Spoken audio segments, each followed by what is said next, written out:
Thank you, Vanish, and thank you for coming this morning, on this cold and frosty morning. Now, I want to kind of preempt a couple of the questions that I get asked most when I'm talking. And number one is, how can I scale up my portfolio from what I currently am working on now to work on bigger and better things? Or how can I start in property and development given that I've got limited funds? That's the first question I get asked over and over. The second question that I get asked is, you did really well in Hackney when it was really hot. Is it still hot? And if it's not, where next? So I will be covering off those today. So by way of background, my career in property started, like many people's, about 7 years ago actually, when I first bought my family home. And we came across this dilapidated vicarage in Hackney, and it was in 2009, and it's just before Hackney went crazy. So we found this property. It was actually had been sold at auction beforehand, but only 2 people are interested. Can you imagine that at an auction at the moment? 2 people being interested in a house in Hackney. So when we bought it, it was quite derelict. It had been owned by a local authority for about 30 years. And I knew nothing. I'd never done a property before. I'd sort of put a coat of paint on a flat.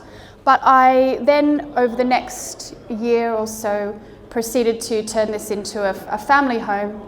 Sorry about the formatting, it tends to go out when I email them over. Turned it into a family home, which has now been home for a number of years.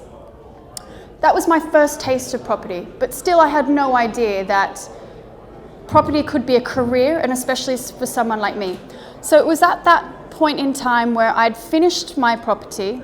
I'd done really well when I looked at the numbers of the before and after. But I didn't know what to do with my life. And I was, at this point, a stay-at-home mum. I'd had my 3rd child I had 3 children in 3.5 years. And I was looking at, what am I going to do when I grow up? And I looked at baking, photography, cupcakes, knitting, all sorts of things. And look, they were great. They were all very creative. And I had a lot of fun doing those various activities around the children's naps. But having had a career in the city, most recently at Goldman Sachs, I really missed the excitement, the analytical side of the job, and I also miss making money, because let's face it, cupcakes don't make much money, neither does knitting. So I was looking for something to do. I sat down with my husband, and we had a bit of a business meeting. And he said, look, you did really well on our home. Do you think you could do this again? And by this stage, it was 2012.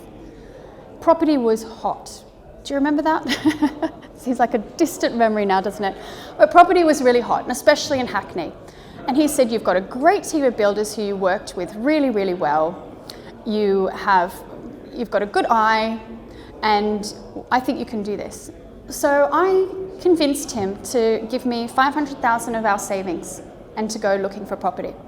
So I spent the next few months going and viewing every property in Hackney, I think, that was for sale at around the $500,000 mark. But what I found is there were a dozen people ahead of me. I even came to an auction here, and I sat in the middle here knitting while the auction was on, just watching the proceedings.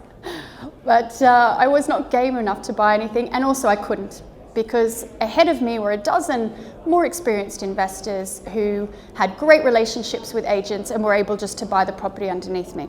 I realized that this was a very saturated area, the $500,000 mark, and I needed to go higher. So I put together a proposal, sat down again with Michael and said, I need £1 million. And he just went, are you crazy? I said, no, I'm not. Let me show you why. I managed to convince him that this was a saturated market around the 500. If I would just go to 1 million, that would allow me to buy a house and then renovate the actual house, and that houses were going crazy and we would make money. He is also in the city, so that spoke to him, and he said, fine, here's our life savings. Proceed with caution, let's do it. So that allowed me then to have a lot more choice about what I was buying.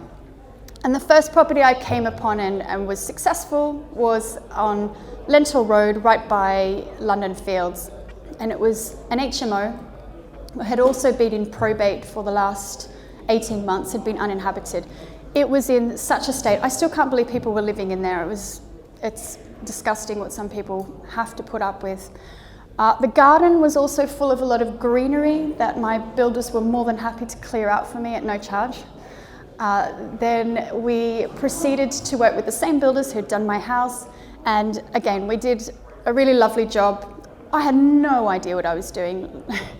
I followed my builder. He didn't really know what he was doing either. He was quite green to this. He'd learnt on the job at mine and then gone on to do a few other little projects, but this scale of development was new to him.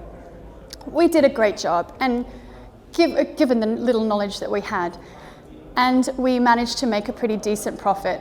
I will hold my hand up and say that at that time in the market in Hackney, I could have bought this property and done absolutely nothing and still made nearly as much. It really was on fire, and I was very lucky to get in at that time.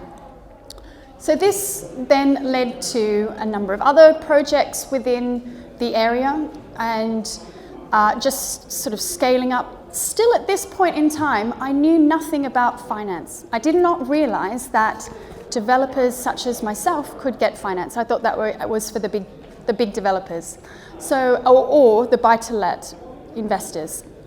So I didn't know anything about that. But I'd started talking to friends about what we were doing, and friends decided they wanted to get involved. So I found this great property in Islington on Englefield Road. And if any of you know Islington, it's just the wrong side of Islington. It's slightly more on the Hackney side, and it's in this pocket that was not so great. So I found this property. My friend had said to me, "Yep, I'm going to go halves with you. We'll put up half the cash each, and we'll do this." On the day of exchange, he rang me from Singapore and said, "No, don't like it. I'm sorry, I'm not going to be able to do it." And I was so disappointed because I had money tied up in other projects that meant that I couldn't just go straight ahead and buy this on my own. I really needed a partner. I didn't have time to get finance. I had no idea what a bridge was. I thought it was something that went over a water. So I rang my architect and just said, "Listen, Amrita, I don't know what to do." My friends pulled out, who also happens to be her cousin. I said, "Listen, I really want this property. It's a good one." And she said, "Give me a couple of minutes, I'll make a phone call." So within 5 minutes, I got a phone call from this guy, Avi. And he said, "I hear you have a good property." I said, "Yes, I do. Tell me about it." I told him the overview. He said, "Let's see it tomorrow." So I managed to convince the estate agent to hang in there with me. Met Avi on site. He walked into the basement and went, "Good property, let's do it." I went, "Steady on, I don't know you. Let's get to know each other." But over the course of the next couple of months, we got to know each other, wined and dined with his family and him with mine, and we bought this property and started working on it together. And oh my goodness, that was an experience, because I went from being completely green in property and not knowing anything except starting to learn the lingo around what my builders were teaching me, to learning about bank finance. We actually were able to get finance with a high street lender who Avi had a great relationship with. I couldn't believe how expensive it was, and yet this is really cheap. 3.5 plus base is really cheap, right? But for me, coming from that, I thought it was ridiculously expensive. I learned about JVs. And this, again, was a light bulb moment for me, because it allowed me to then spread my money over a number of different properties and not just have everything tied up. Because as you know, when you've got all your money tied up in one property, there's a long lead time to buy, then there's the lead time to renovate that property or develop it, and then there's a long lead time to sell. So you're looking at around an 18-month process before you can get your money out. By having these, and also you go through these peaks and troughs where you've got so much money because you've just sold one, and then you've got nothing because you're right at the end and you're trying to sell one. And I didn't like these peaks and troughs. By having the JV, it allowed me to smooth that process and have a number of different properties coming in at different times, and just making my cash flow more predictable. So look, we did a great job on this. Our architect actually did a really good job on this. Rita, again, she got us nominated and shortlisted for the International Design and Architecture Award for the living room. It's such a dramatic transformation, and I'm still really proud of this property. We ended up selling it for 3.2 million, and that is before that, the highest priced property in the area was 1.6 million. And so we completely smashed all records in that area. And it was to quite a well-known person. So during this process, I was getting along really well with Avi and really enjoying my learning, and we clicked. And so I brought this property to him. Now I have what I call an Avi indicator. And that's when I send him a property. If he doesn't respond, I know it's not a good one. On this one, I sent it to him. I'd hit send and the phone rang. Where is it? What are you doing? Who owns it? What's the planning? What's going on? And I went, hey, I'm with the agent. I can't talk. No, call me. So anyway, this property had planning for 3 luxury flats on the roof. And we were fortunate enough that we were able to get into one of the flats on the top floor, and we were able to see that there was quite a big gap between the ceiling of the top floor and the actual roof of the building. So we thought that this was underplanned. We thought that we could go back to planning and put an additional floor on that and double the square footage on top of this. So we bought this. I remember emailing this to my mum and going, Mum, look at my new purchase. See that air? That was 2.2 million. And Mum just went, oh my goodness, you are properly insane now. So we bought the air. We then went to planning. We lost the planning, and then we had to go to, it was refused in planning. We then had to go to appeal. And the appeal officer just said, this is ridiculous. You'll get it, it's no problem at all. So we got the planning, and work now starts on that in February in next year. So this is such a beautiful scheme. Every time I drive past this now, I just think that it looks bare without the roof on top, and I can't wait to purchase it. And again, the numbers are fantastic. And it's projects like this that have allowed me to scale up my portfolio to the next level. So it was around this time that I'd done quite a few houses, and I was noticing that things were taking a lot longer. We had the stamp duty changes in the spring. Then that was even before even Brexit happened. Things were just taking so long to sell. My strategy, which had been buying HMOs and turning them back into luxury family homes, just wasn't working anymore. One property took me about 5 months to sell, and while I had no finance on that, so I didn't have the finance costs, it was a lot of cash to have sitting in a deal for that long when it could be working more efficiently for me in another one. That's when I sat down and decided I need to scale up. I can't do houses anymore. So I started looking at larger sites. And this one came up in Hackney on Powell Road, and I jumped at it. It's a very unattractive building at the moment that's used by a church. The council are very happy for us to bulldoze that down and start again. They're not so happy about the renders. I think they're a bit Marmite, but we're working on those so that we can produce something really beautiful. And again, the numbers are looking really, really good. They take a long time, but it's worth the process of going through the pre-apps and potential appeals to get these. And what's really interesting about this one is it's a JV within a JV, because not only are Avi and I plus one other person invested into this, we're also doing a JV with the church. So we spoke to them and just said, your lease is up in May 2017, what do you want to do? And they said, actually we want to stay, there's nowhere, we're really settled in this area, we've been here for 25 years. Can you help us? And we said, yes, we can.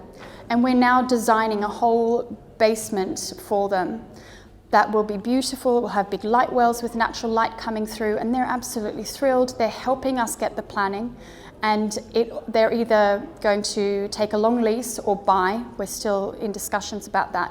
But instantly that looks great from a valuation perspective because we've partially sold off the commercial element of this site, and it's great for everyone for our cash flow and our planning as well. We're doing a similar one. We just exchanged last week on a boys club or a youth club on Dalston Lane.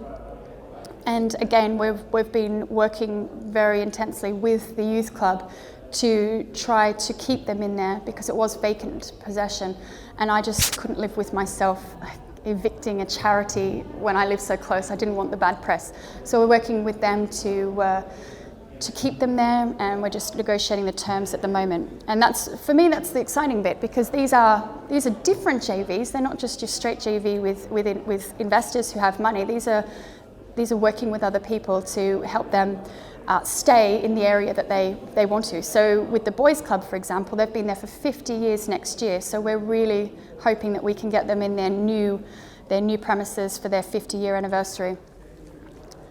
And again, as I showed you, the numbers look really good.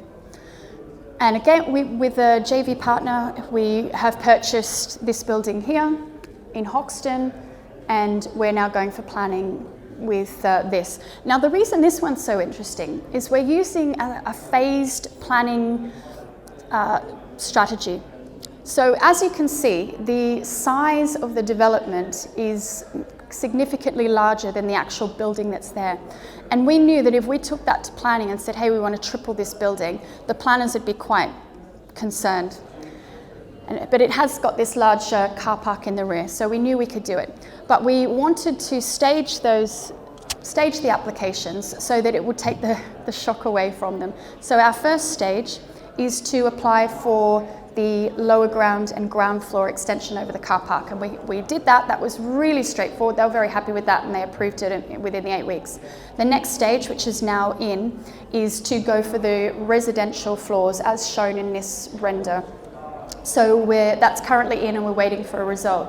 Once we've got that, and hopefully it's positive, all the indications seem that it is right now, we're then going for the phase 3, which is to put another level. You can see across the road, the building there has got an additional level. So we'll also go for another level. And that will make these numbers look even more attractive if we're able to get that phase 3. It's like the cherry, the cream and the cherry on top of a very nice cupcake. And this is an interesting one because this is on Midland Road in Luton. And I've never been there. I've never been to Luton. But it was brought to me by two guys who found me on Facebook, actually, and just said, look, we've got this really good site we like. We're local to Luton. Would you consider doing this with us, because we need your construction expertise? And I just went, Luton? Don't know. I generally work in Hackney and around those areas. Let me have a look at it. Looked at the numbers, looked at Google, and spoke with Avi, who then went out and did a bit of a drive around the area. And we decided that the numbers worked. So now we're really excited to be doing this, my first project outside of London, kind of in Luton. And again, the numbers are looking really good. And we're also in talks with an architect who specializes in timber construction. So I think that there's a lot of competition in Luton right now. Galliards sell out their schemes in about 3 weeks at the moment because of their brand name. But for us, it's really nice to have a different offering. So by offering a timber, eco-conscious type building, it's still the right price, in the right price point for Luton, but it just allows us to differentiate our offering when we are marketing those flats. And so I'm really excited to be working on this one. Now, as I've touched on, for me, the way that I was able to scale up my portfolio was through joint ventures.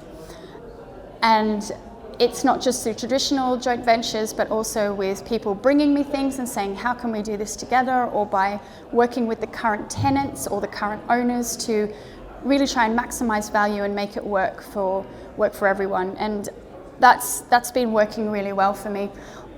Initially, the reason I did a JV was to learn, and I have been able to learn so much over the last 3.5, 4 years of working with Avi and other more experienced investors.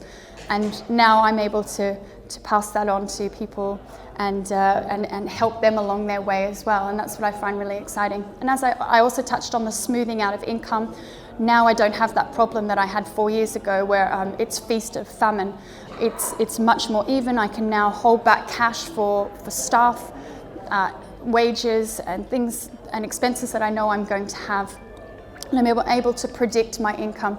It also lets you avoid some of the tasks you don't necessarily like. So I'm really good at getting to certain points in negotiation, and then when you have to start getting really hard and perhaps yelling, and I like to let someone else do that. So by JVing, it allows me to pass some of that on to Avi when he has to get really tough and get things through, sort of kick some tires. So for me, the JVs have just worked, and I think it's a great way of being able to grow your portfolio and also grow your knowledge base and your reach of what projects you're able to do.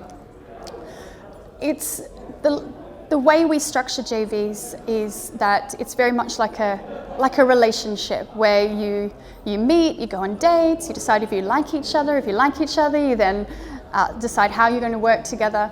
We structure everything with SPVs so that everyone owns a part of that SPV based upon what equity you have. We then take out finance. Generally, it's just myself who signs the PGs because we're in the driving seat. I don't think our investors should sign the PGs when they are not operationally involved. We then go through the process, liaising with the JV partners as much as possible on what they like. Some of our investors are based in Singapore and they just want an update every month. The Singaporean investor who jilted me at the altar with one of them, he's now come back and is one of my investors now. He decided he wanted back in the action. So that works really well. Other investors want to be more hands-on and they want to learn, so they come along to more site visits and get involved with the architects and the decision making. And then at the end, we dissolve the SPV and the profits get passed on to the various investors. And that's just a very simple structure of how we run the JVs. One thing that I will say is just beware of policy statement 13.3 and always ensure that anyone that you JV with, if you're on the development side, has signed a stat deck on this to exclude themselves from this, or if you are the investor, make sure you fully understand what you're doing, because by signing one of these, you're essentially excluding yourself from any regulation around retail investors. So just be really sure. I know you can't see this from here, but look it up, Google it, read the FCA's policy statements, and make sure you're really aware. So where now? So getting to the second question I'm asked most, where now? I was very fortunate last week to share a stage with Patrick Hurley, who's the sales director for ABP.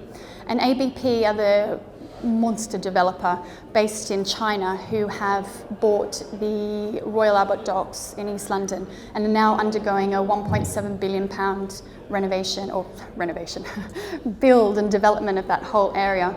And it was fascinating to hear what they're doing. They're doing this 6-staged project where they're starting with the commercial and they're selling off whole buildings. They're then building thousands of sort of terraced flats around these squares, and it's absolutely beautiful.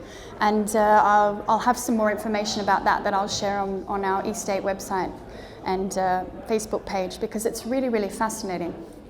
So I was talking to him, and then I was out running with a friend the other morning who's very interested in property, and she said, "So what does that mean for you?" And I thought, well, what does it mean for me? And I started thinking about how these new areas are regenerated, and we've had the King's Cross St Pancras as a big example, and I think all the price has been well and truly factored into that. Then we've had the Olympic Village, where again I think the prices are well and truly priced into that. However, there are still some pockets around there that are looking quite attractive. But by following these big regeneration projects, it allows you as a smaller developer to let the big developers take the regeneration risk away from you. It allows them to put in all the amenities and the facilities that are required in these areas to have new communities. They're putting in schools, they're putting in transport links. So by getting in after that first wave, you're taking full advantage and capitalizing on the risk and the investment that they're making into those areas. So if I had to predict an area to boom, I would say that. They're throwing in some massive, massive amounts of money. And they've got the backing of very, very wealthy Chinese investors, as well as a number of the Chinese banks.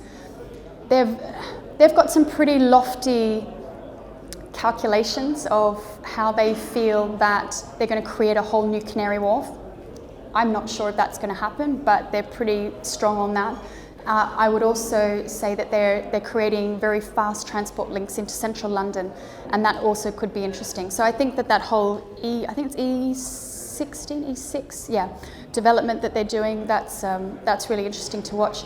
The other place where they're doing a whole regeneration is in Tottenham Hale, and that was after the riots and with the whole new stadium. I think that's looking really good.